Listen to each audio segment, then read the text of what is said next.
Okay, we're live. We're live. We're live. I'm scrolling the daylight. All right, welcome to episode 4 of the Bioculture Podcast. I'm here with my friend Paul. We just finished up our exclusive school session. That's for our exclusive bioculture community. And just to reiterate to everyone, this podcast is all about sovereignty, vitality, and wealth. I think we're going to focus on sovereignty. That's most fitting here. It's all connected though. But this is Paul. You are with Primal. So do you want to talk a bit about that first? Yeah, so I shield two things because you're going to work. Yeah. They're going to work hand in hand. One is this daylight computer. The other is Primal, which is a social media network based on Nostr. And that probably makes no sense to you right now. But what you need to know is it's censorship resistant. Nobody can control it, and everybody can build on it. And one day, Beautiful. with this nice computer, it's going to feature all of these apps built on top of Nostr, which nobody can shut down. And that's all beautiful. connected with Bitcoin. Because it's an open protocol, it works with Bitcoin well. So, Fucking epic. I'll show you something real quick since we're here and I have it up and I think Beautiful. the Wi-Fi is actually working. So here I am, scrolling. One of the first uses of Nostr is a social media network. And with this social media network, you actually own your data that you're posting. It goes on these relays, which makes it decentralized. Anybody can run these relays. And this is a client built on top of this protocol that nobody can shut down. Just like email is built on a protocol, Gmail, Yahoo. There's Nostr apps built on the Nostr protocol. One of them is called Primal. Another one is called Amethyst. And because it's all built on this protocol and they all work together, I can log in with my password to Primal and Amethyst and see everybody that I follow. Wow. Okay? And then another cool thing is, since it works well with Bitcoin because they're both open protocols, some genius nerd just like wrote some code, and now instead of sending a like, I'll show you here, I can send what's called a zap. So I just sent 500 Satoshis. Give it a second, maybe the Wi-Fi's too shit. Yeah, maybe the Wi-Fi's too bad. But the whole Fucking thought is Wi-Fi. like, instead of just sending likes, you can send Bitcoin. That's It's not fucking working, awesome. but there's no Wi-Fi. So it's a way to bring more people into the Bitcoin community as well. So this might actually be the easier way to get people into Bitcoin. Definitely, for sure. Yeah. So Primal, the app, is actually a Bitcoin wallet as well. So it's Really? got I a didn't fully, know that. yeah, it's got a fully functional Bitcoin wallet built into it. And we think that actually might be the first easiest touch point for Bitcoin. You can even buy $5 of Bitcoin in the wallet through the App Really? Store without putting in, it's And this pretty is considered like a soft wallet? good. Or This is a hot wallet is what it's called. so similar to, I think I use Blue Wallet. Is it the Okay, same thing? that's right. So a software wallet, is that what it's called? They call them soft wallets. Yeah. That's one that lives on your phone, right? That one's yours because you have the private key of it in a Blue wallet. If you buy your Bitcoin on Cash App or Coinbase, it's not your Bitcoin. It's still Cash Apps or Coinbase. I would recommend Pay Cash attention to that. I lost a lot of money. Apps. Where'd you lose your money? Dude, okay. I got very cocky. I worked my ass off to acquire one whole Bitcoin. And this was during the last bull run. Okay. And I was on Clubhouse, listening to Jack Cruz on Clubhouse, learning everything about Bitcoin. So I'm an Hell idiot. yeah, Uncle Jack. I already knew that it's like, you keep it on a hard wallet, you don't fuck with your Bitcoin. I already knew that, but I moved to Mexico and I was feeling risky. I had a lot of synchronicities happening. I had a spiritual awakening, and that led me to think like, I'm fucking invincible. I'm gonna do some risky shit. And I put my whole Bitcoin on one of the exchanges. I forget which one it was. And I connected it to an auto trading bot. So By it was, accident? Or you were trying to I was doing get it more on- gains? get more gains, and I was making like 3,000 to 4,000 in these because they do 24-hour micro trades constantly, God. and you pay like an annual fee to be part of it. Drugs right there. And it was working for like 8 months, and I was collecting more and more Bitcoin. So I think I went from like 1 Bitcoin to like 1.3, all with like passively, like not doing anything. And I was like, this is fucking sweet. I'm gonna have like 2 Bitcoins at this point. But the problem is when there's volatility in the market, that's when the algorithm decides to implement leverage trading, and that's where the big gains are made, and it was always working that way. So I almost liked when there was big dips because I knew I'd be making like a lot of money. And then this one time it happened. And when you're leverage trading, it will give you a liquidity price. So if it goes below that, you lose everything. And that's exactly what happened. And I lost 1.3 Bitcoin just like that. That right there is what in the space we call rectification. Yeah.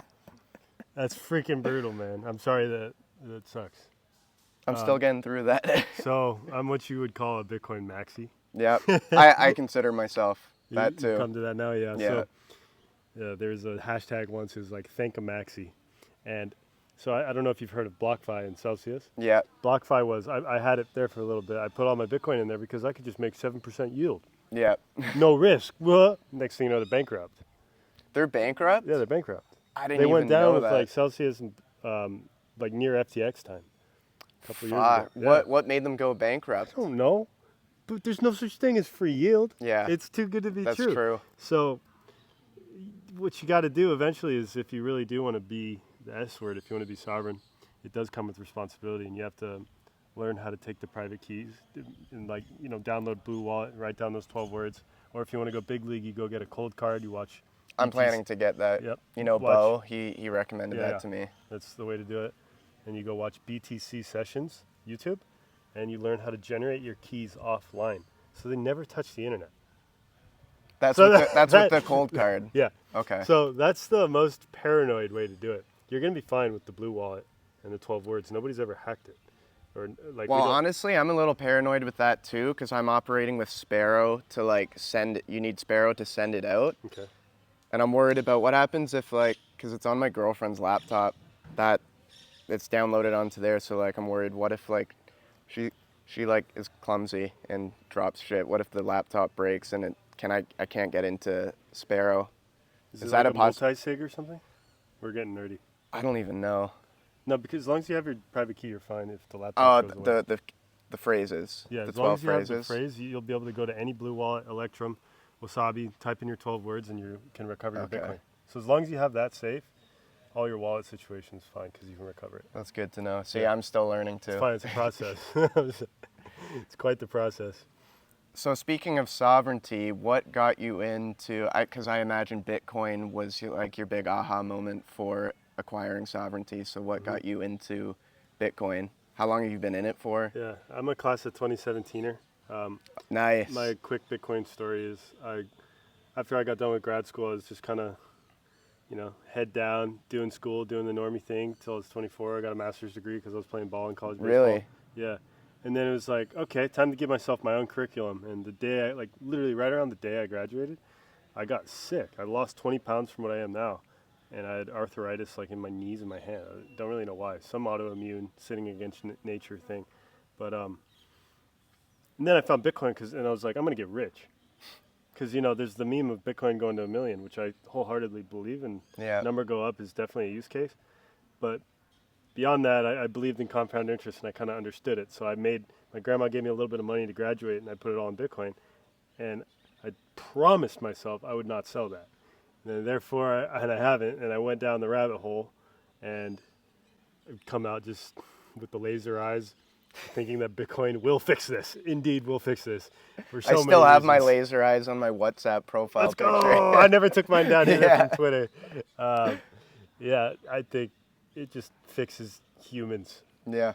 More than fixing the money, it fixes humans. And briefly, why is just because you have the ability to think longer term, especially in countries that don't have the dollar as their reserve currency. I mean, as their, what they earn. I don't think we can even fathom it. Like, we come from relatively, Canada and America, our dollar has been strong, but people in Venezuela, Argentina, Zimbabwe, They're not going to be strong for Turkey. long. Well, they're not strong right now. They're not and strong at all. and They have no principles. They're not based on anything. There's no intrinsic value There's in not. it. It's just, but we keep using it. But the thing is, we can opt out of that. Yeah. I don't have any fiat when I'm in Costa Rica. Yeah. Now, I still do have a bank, so I can't, I'm not. We're fully learning it, that but- now, though, too. We're learning all of this stuff. So as we continue on, we're going to get more and more into giving good information like taxes and things like that. Yeah. Did you put your Bitcoin into a compound calculator and see, it could be worth That's what I did too, and I was like showing people like I'm gonna have this amount of money in 5 years based on like the growth and all that stuff. Exactly. So I earn in Bitcoin, I spend in Bitcoin, and Does Daylight pay you in Bitcoin? not yet. Primal pays me in Bitcoin. Okay. I will definitely be auto converting most of it because I just believe in it so much, and I fear what happens if one day we go to the moon? Yeah. It's just that much FOMO at all times because I'm crazy. What do you think it's going to? What do you think is going to be the all-time high this bull run cycle? I can't even. I don't know, bro. Everyone always can't guesses. do it. It's always wrong. Yeah, I can't do it. I'll say 500K. That would be nice. That'd be fucking nice. I don't know what I'm talking about. Don't trust anything I say, by the way. I don't know shit. This Could be wrong. This isn't Like, financial advice. yeah, But and it's crazy because you're not a cryptographer either. no. So not at all. I'm literally just repeating somebody else's narrative. Yeah, same with me. You know. Same with me. But the guy who first, maybe besides Satoshi, started running Bitcoin, Hal Finney, he said the computer can be used as a tool to liberate people or enslave people. Yeah. And it is clear as day what's happening right now. We're either going to a slave type CBDC scenario, or you opt in, take responsibility, so you can be sovereign and choose the other world. Yeah. That's the way I look at it too. I think there's two timelines we're approaching. Like you said, one is the even more centralized than what we already are, but digital. And then the other is the sovereign, decentralized system. And for those of you that don't know what that means, we're currently operating in a centralized financial system. Like everything's decentralized, like medicine, all that stuff. But specifically for the financial system, what that means is there's one governing authority. It's a central bank system. And what we use right now, it's called fiat currency. And it is backed by nothing. The legal definition of money is gold and silver. So we're not even using money. And fiat means money by decree. Yeah. Keep going, yeah. Yeah, money by decree. So it has no intrinsic value. They print it out of nothing. The recent thing I learned, I think I already told you this a couple days ago, is when you actually use your credit card and that money comes up on your statement, you've created that money out of thin air, and it's not money, and the banks are taking it from you. And as we saw in the pandemic, they're printing like crazy now, and I believe that they're doing this on purpose to accelerate the rate by which it goes to nothing, to hyperinflate the dollar, and then use COVID or some other false flag event as an excuse to, oh, well, we got to switch to this central banking digital system. It's going to be totally safe, and we're going to have more control over you, and we're going to keep you safe and protected, and you'll own nothing, and you'll be happy in 2030, the whole World Economic Forum bullshit. So what Paul and I are really into is decentralized, and I know you've probably heard this from Jack. He likes Bitcoin because nature is decentralized. There is no central authority. Everything works symbiotically together, so wouldn't it make sense that since we are nature, we operate in a decentralized financial system too, and we should all be fucking abundant. Like, this whole poverty, consciousness, scarcity shit is all made up. It's all made up. For us to be fearful. I have a theory about that. I think Bitcoin Let's hear it. Because I think one day we'll just get to this ultimate sharing society. We're all loving, happy monkeys. Me too. I believe that deeply. I truly believe that I think that we too. all want to love each other. And a lot of the hippies will be like, we don't need money. You're fucking wrong. Yeah. We need a good money to get us to that place where we can share. But we need money today. Yeah. And Bitcoin's the best money. It's fair money because anybody with an internet connection can access it. It's huge in Africa right now. We have some people, I've been giving away money in Africa for people to make videos about primal, so stay tuned for those. Those are fun. And yeah, I think it's the bridge to get us to that place. And it's cool with the whole decentralization of it. Like, China banned Bitcoin and they got rid of all the miners, and Bitcoin's still alive today. It just keeps chugging. Like, the power went somewhere else. Like, nature will find a way, and the incentives are aligned for people to keep running Bitcoin and to make it work and to make it spread. I mean, because every time it's a system. There's not many systems maybe that work like that in normal fiat world, but anytime somebody else builds an app on Bitcoin and makes it better, you benefit. Anytime anybody else buys Bitcoin, you benefit. Is it a pyramid scheme? I don't know. If I pay you Bitcoin, I'm poorer, you're now richer. Yeah. So I don't think it's a pyramid scheme if you're making everybody else richer that you give it to. So. Well, yeah, it's a system designed that you play by the rules, you get rewarded. So there's no really incentive to break the rules, right? Isn't that how the proof of work system works? So basically it's at a high based level. on incentivization, and because at the end of the day, everyone's trying to appease to their self-interest, but this is really clever where you're incentivized to play by the rules because it will adhere to your self-interest. Like you will be rewarded with that, and it just so happens that other people involved in this network will benefit from it too, and that's like the true symbiosis, and that's also what we're creating here at the retreats is this symbiotic network where we're all trying to connect each other, get more rich, all these things. This thing right here represents symbiosis, in my opinion. Yeah, too, let's talk about that. this thing right here, like, it's the first piece of technology. Usually there's a nice wool cover on it. That's maybe not the first piece of technology, but this computer, what it stands for is like us adapting, or not. It's with the Apple Vision Pros. It's like humans have to adapt to use that. This technology is adapted for humans. Yeah. Like, it's nice on our eyes. You can use it in direct sunlight, use it outside, but it has all the apps we need to stay connected to everybody. So it's like this interesting symbiosis of man and machine right here in a way that's not, harm inducing. Yeah. And I've found it so far because there's no colors on this thing. It's called a daylight computer. It's just all black and white or amber at night. So there's no blue light. But I'm not as distracted on here. So often I go to a computer, I'm like, what was I doing? And then you got a million tabs. Yeah, up it's not fun. All these colors are like, distracting you, and it's tough. And so I'm bullish on this thing. And it's also going to be part of the infrastructure for the more sovereign world.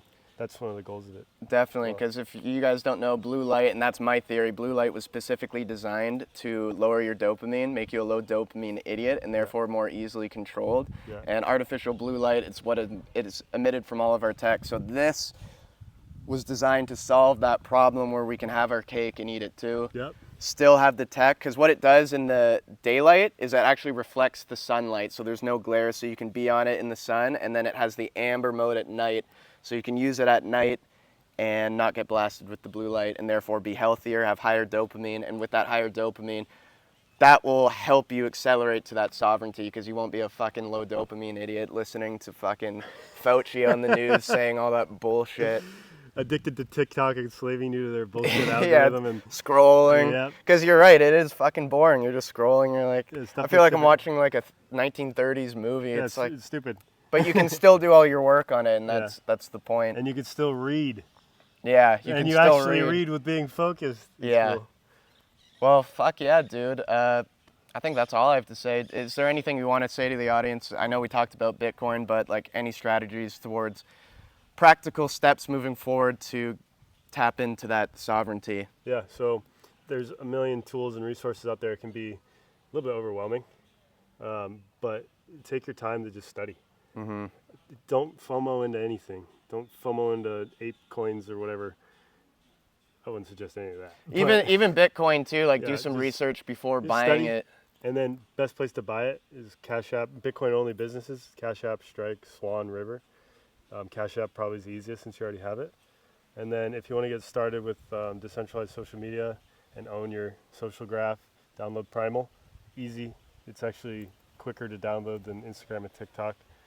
And just remember that it's censorship resistant, and tell your friends about it. And don't keep your Bitcoin on exchanges. That's a huge fucking risk that I paid the price for. Or no, especially don't put your Bitcoin on leverage. And on leverage. I did a double whammy and I got fucked. Anyways, where can people find you? Paul in the jungle everywhere. Beautiful. Yeah. All right. Thanks, y'all. See you on the next one.